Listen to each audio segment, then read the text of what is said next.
And Yay. Great. okay, all good? Good. Now Okay. I didn't ask you this before, but can I have 30 minutes of your time today? Yeah, no, that's totally fine. Okay, good. Great. Great. Well, then we're just going to go ahead and get started then, if that's all right. All right, sure. Okay.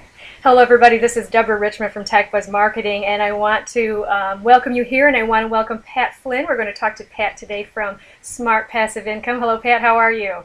Good, how are you? Thanks for having me. Thanks for joining us. Thank you so much for letting me interview you. I've been wanting for a long time to pick your brain on. I won't have enough time to pick your brain on everything I want to find out, but we're going to find out some things today. You have a business that is an internet marketing business.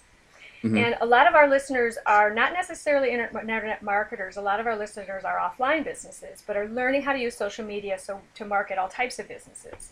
Right. And one of the reasons we want to talk to you is because you have used social media very effectively for your business. And so we want to delve into some of those questions about that. First, I want to say you have over 13,000 fans on Facebook. How did you get that many fans? Yeah, it's crazy. I've been using Facebook a lot and experimenting with it. I think in the internet marketing world, I was kind of the first person to really go into Facebook with the purpose of, really seeing it as a vehicle to grow your business and increase your bottom line. And a lot of people have followed suit since then. And now, I've created videos on YouTube about how to create landing pages, how to create your Facebook pages and things like that. And those have exploded. Those have like 250,000 views on each of those. So it's obviously something that a lot of people are getting into now, which is great. So I'm glad we're talking about this. But as far as growing the fan base, I mean, there's a lot of different ways to do that. I did have an existing fan base already on my blog, which helped. But a lot of people have since found me through Facebook and the viral qualities of it, and just everyone sharing everything. There's kind of two components to Facebook: the on Facebook stuff that's going on, and then your on your business stuff that's going on, how those kind of relate. So, like for example, on your business, you can have posts or articles or products or whatever, and you can have people like those. The little like button that people can click on. A lot of people, they just see that like button now. They're kind of they're just, it's ingrained in their head to click on those now when they like something. So when they do that, what happens is their friends who are on Facebook see that they click that like button, and then they get curious, see what's going on, and they eventually head on over back to your blog. But there's also the on Facebook stuff, which is all about creating a Facebook page, a kind of community that people can go to talk about your brand, to ask you questions, and just kind of interact with you in kind of on a more personal level than they could just going to your website. So I really love Facebook because just the way it's structured, it allows big businesses that are online, businesses that are offline, to just get together with their customers, with their potential customers, answer questions, and really bring that kind of small town feel to business again. Back in the old days when in rural countries where everyone would know everybody and people would just go to the same store because they know who the owner is, and they would just support that owner just because they're good friends. And that's kind of what Facebook is all about. Absolutely. Now, you talked about landing pages, and I think you were one of the very first people I ever saw use a landing page. Can you tell us what is a landing page and then why you started using one? Sure, of course. A landing page is a page kind of that people land on, hence the term landing page, when they go to visit your Facebook page. So if you have links on your blog, or other people, they just somehow land on your Facebook business page, instead of landing on your wall first, they land on your landing page. And the purpose of a landing page is to just really tell people right away what your business is about, and to also get them to click that like button at the top of the page. Because typically what happens if you don't have a landing page, people come to your wall. And the wall is a very disgusting, really kind of overwhelming place to land on. You don't really, there's little pieces here and there where you can understand what the business is about if you haven't been there before. But a landing page is a great page. It's almost like a website on Facebook where you can customize it, show your face, show some of your products, show what exactly your business is about, so that people can understand what that is right when they get there, and then click on that like button. Again, typically you'd include some type of call to action to actually tell people to click on that like button, which is something you can't do if people just land on the wall. So by doing that, by having a landing page, which is pretty easy to set up actually, you can increase the number of people who like your page by more than 50% sometimes. It's that crazy. So I would definitely, if you have a Facebook page or if you are thinking about setting one up, to definitely have a landing page. Now, I know that you are someone who you try a lot of different methods, not only with social media, but also with your internet marketing. You've tried lots of different methods of making money online, and some successfully, and then you shared some that maybe are not as successful. What Yeah. made you, as far as the landing pages, what made you decide to try that? Did you see it somewhere else? And Yeah, I mean, in the internet marketing industry, a lot of people develop what's called squeeze pages. These are pages that people go to that just have one purpose: to show a new visitor what that business or product is about and to get them to sign up for an email list. It's called a squeeze page because you're kind of just squeezing that person into one little call to action that you want them to do. In that regard, it's the signing up for the email. So I was just saying, oh, well, maybe I can just do the same thing on Facebook, but the call to action is clicking that like button instead. And luckily, there are apps and things like that available to create that kind of page in between the wall and someone visiting your site. So it's kind of the same idea. And I don't know if I was the first person to do it, but I hadn't seen it before. And apparently, I probably wasn't the first person to do it, but I was probably the first person to just show everyone the power behind it.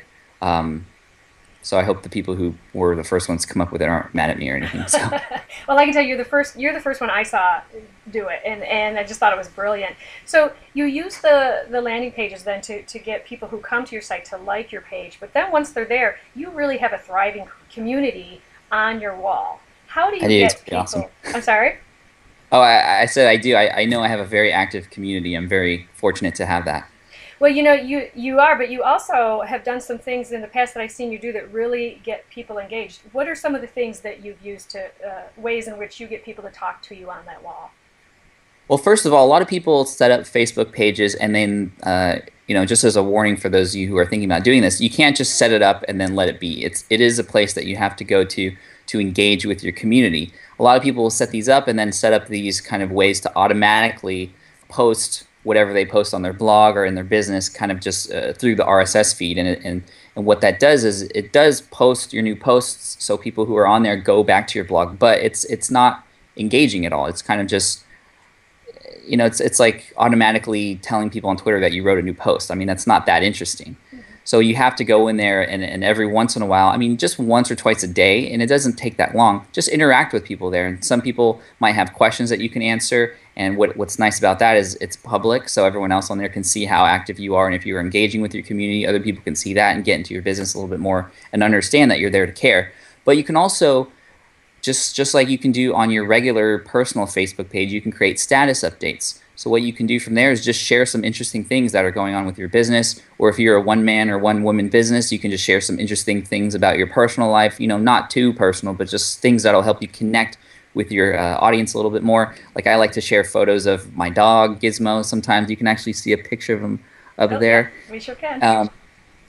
And then, sometimes I'll ask questions. And okay, this is the best part about Facebook. It's the easiest way to tap into your community to see exactly what they want from you. So sometimes I'll ask questions like, what's the number one thing that's bothering you about blogging right now? Or what's the number one thing I can help you with blogging right now? And I'll get 50 responses in 10 minutes of potential things to write about, to create products about. It's just an amazing thing. So if you have an offline business, it's a great place to go to see what people's experiences are using your products or going through your store or whatever. And it's just amazing. Sometimes I'll create status updates that I know will get people to just talk. And whenever people just type in something on your business, that's a little tiny transaction that can kind of seed and grow into something bigger, potentially into a customer and even just a raving fan. So all those little interactions totally add up. And some things I do is I'll just ask questions, random questions like, what movies are you watching right now? I think the other day I asked, my wife and I are looking to watch a scary movie. What should we get on Netflix? And we had like 45 responses of people just sharing their favorite horror movies and stuff. So it was kind of a fun, interesting way to get involved. And one trick I like to do is I like to put blanks. So I say, fill in the blank. The number one thing bothering me right now is blank. And for some reason, psychologically, people just have to fill in that blank. It's like a phone ringing. You just have to answer it. So that's a really cool trick to get people involved and to just quickly type one or two words. And what happens there is their friends see that they are interacting on your wall, and they have the potential to come over and see what's going on. I mean, that's just the beauty about Facebook. And so it's really kind of an integrated thing. And again, it's all about your community. So if you don't think of it as a community and what a community likes to hang out and talk and be together, you'll have to engage. But once you do that, it's a really powerful tool to get people to come back to your brand and to learn more about you and just become that much more of a raving fan. Now, learning more about you, that really is a big piece of the community building, isn't it? Because, I mean, one thing you do very, very well is you're very transparent to your audience. So that we really get the feeling that what we see is what we get. That first of all, you're a very likable guy, which is very good. But one of the things I saw you do on your Facebook fan page that really kind of let people get to know you a little more was you were asking. It was sort of like trivia questions about Pat. Do you remember that?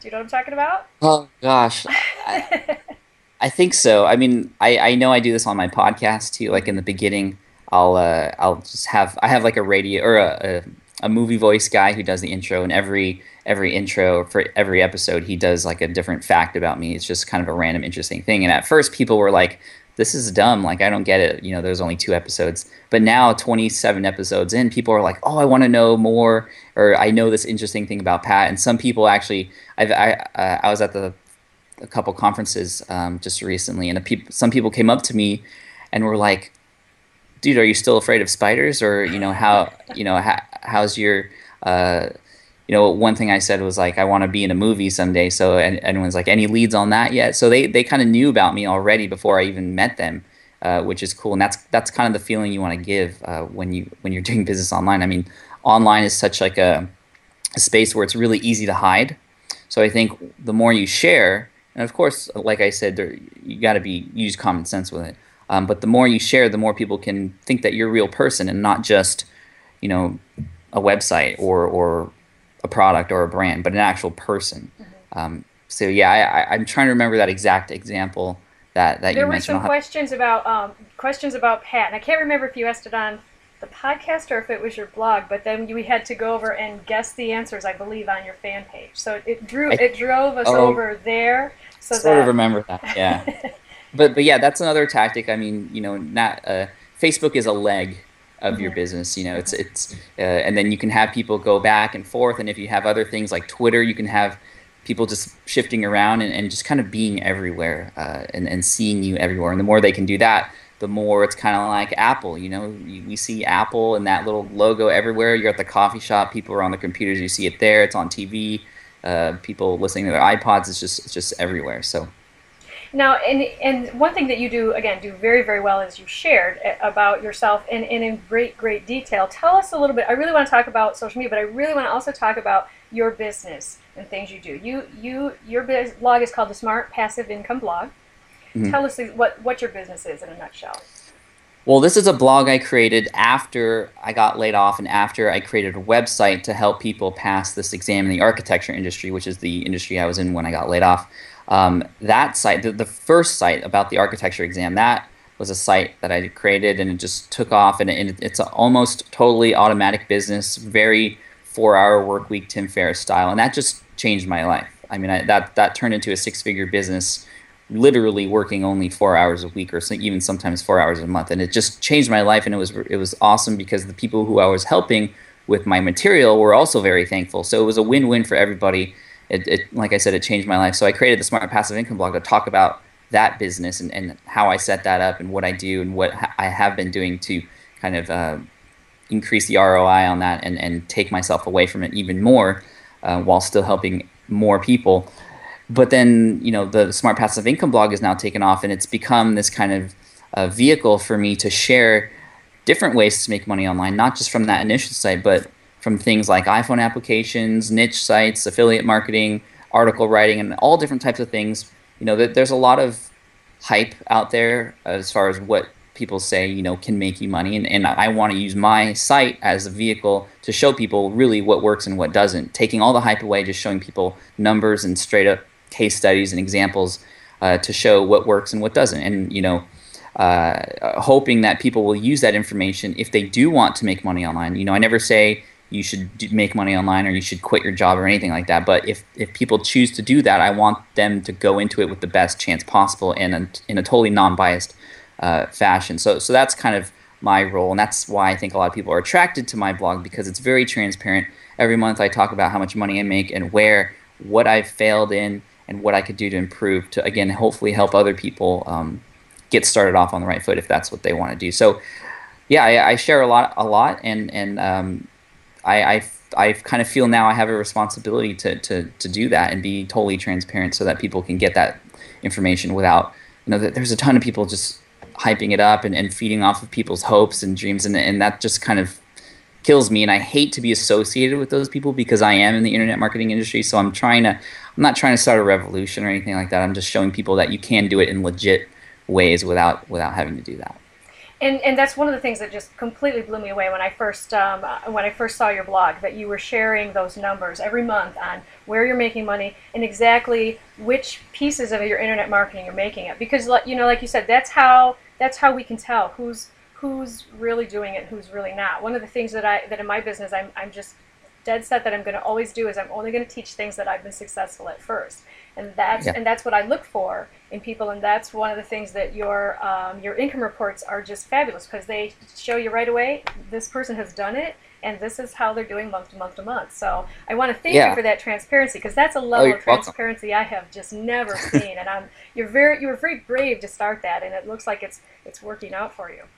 Yeah, it is, and it's weird, and it kind of bothers me that people, I mean, no offense to you, but it bothers me when people say, I can't believe how honest you are. I'm just being 100% real. Why is that so different? It scares me that that's different. Well, I feel.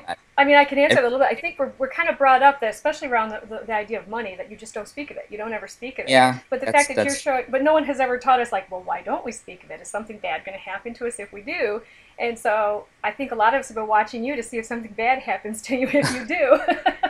And we're so happy nothing bad has happened. I hope nothing bad happens. Yeah, it's a wonderful precedent you're setting because it's definitely. I know that I'm really watching and taking a note from those pages as far as you really can be transparent. You can just be yourself, and in fact, it seems to work out really well when you are. People tend to gravitate toward you that are really more like you.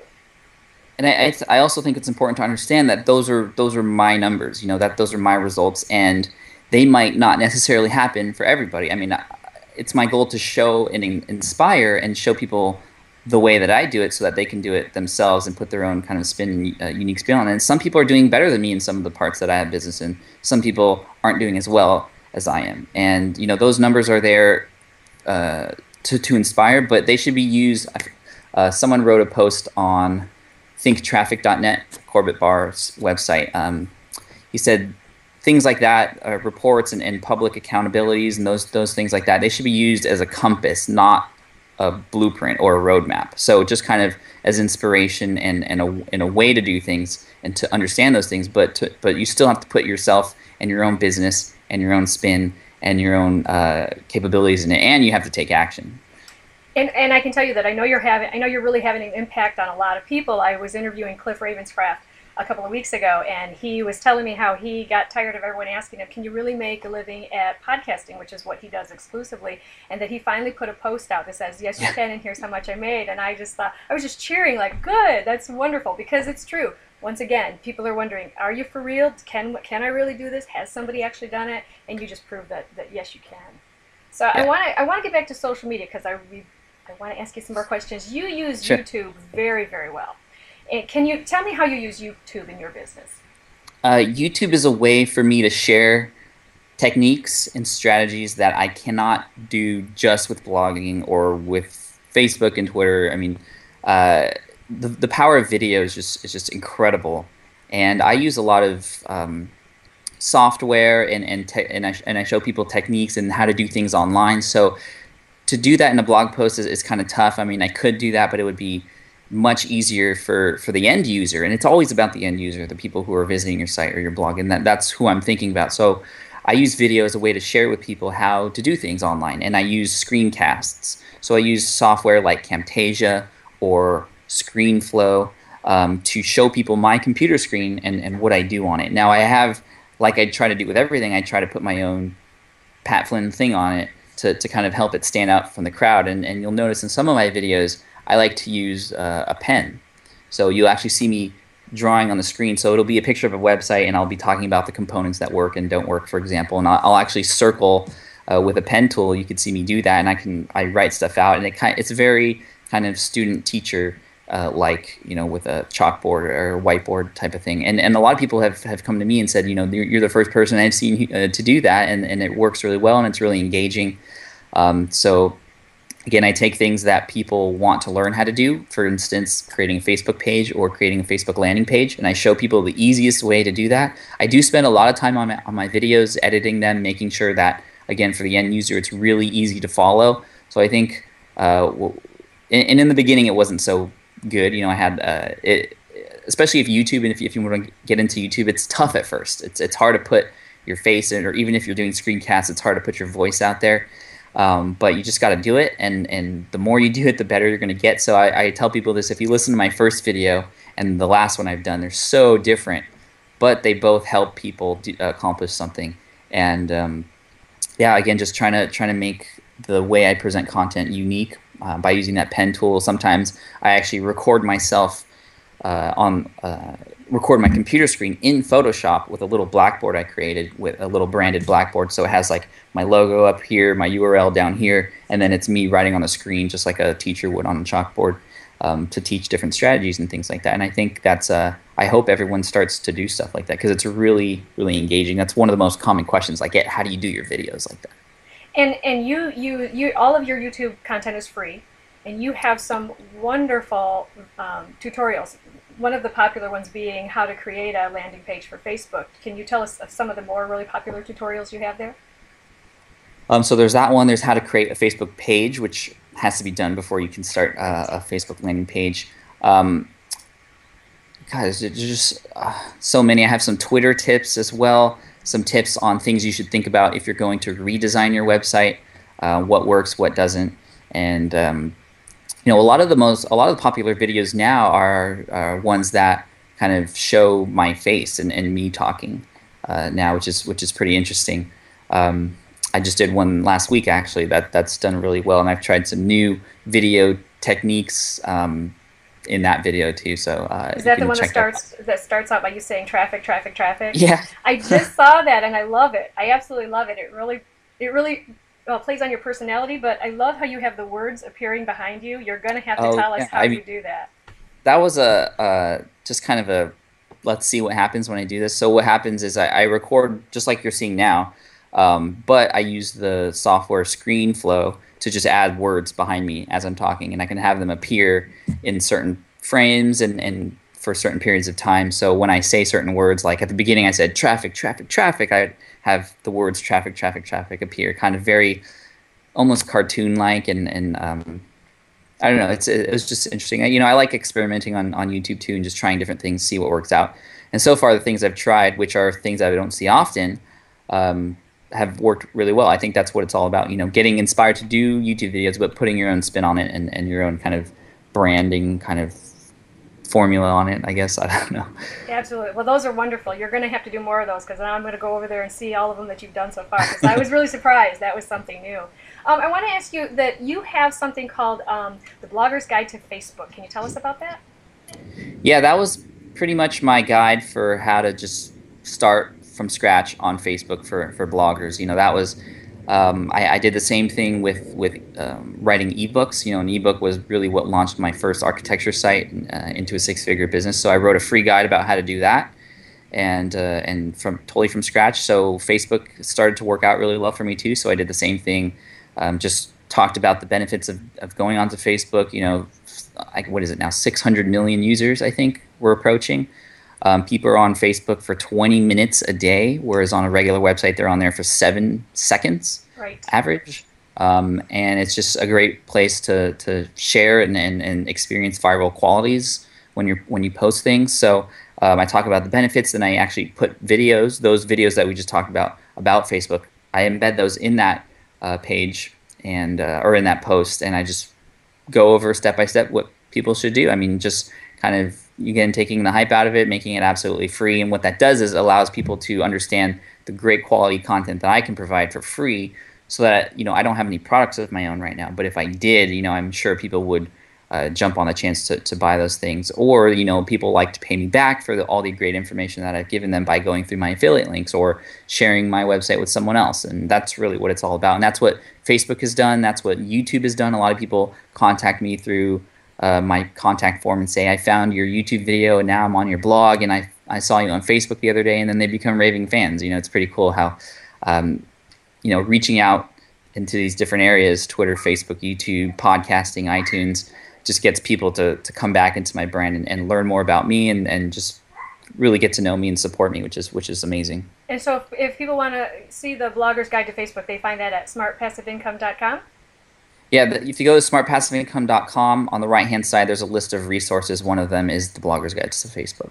And I highly recommend people check that out, because it is all of your, like you said, all of your pieces are just packed with information. It's just very. Thank you. It's hard to keep up too, because Facebook keeps changing on me. So yes, I know.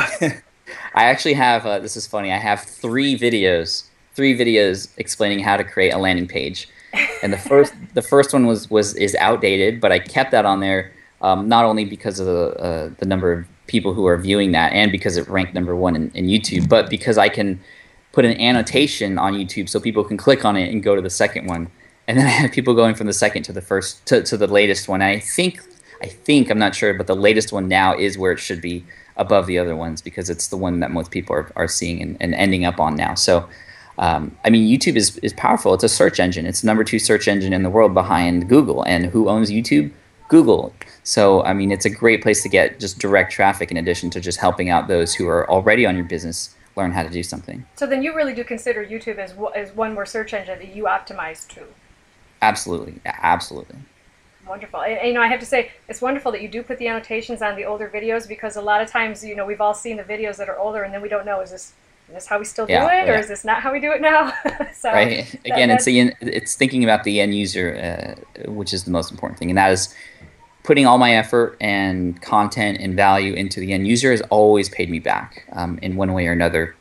Affiliate links, or just people sharing, people who eventually click on affiliate links, or people who literally have said, when's your product coming out? I want to pay for it, without even knowing what it is, which is scary, but it's just awesome. So, you can really do some big things online through social media. It's amazing.